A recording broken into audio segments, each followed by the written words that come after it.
Kung ikaw ay empleyado pero ang sweldo mo is 23,000 or less, kasama ka po dyan, mabibigyan ka dyan. Nakakalimutan po ng gobyerno na meron po tayong klase o grupo ng mga tao na in between. Hindi po sila indigent, hindi rin po sila mayaman. Yung pong mga nagtatrabaho sa mga fast food, mga waiter, security guard, ito po yung mga 23,000 or less o 25,000 or less ang mga sinisweldo. Wala pong natatanggap na ayuda. Yun po yung target ng AKAP, half a trillion ang sa budget natin mapupunta sa ayuda.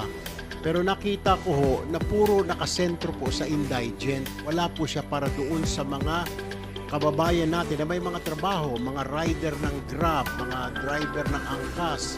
Yan ho, sumisweldo ng mga 23,000 or less. Sila po yung walang ayuda. Yan po yung pinaka-primary purpose ng AKAP. Ayuda para sa Kapos ang Kita program. Kung ikaw ay empleyado pero ang sweldo mo is 23,000 or less, kasama ka po dyan, mabibigyan ka dyan.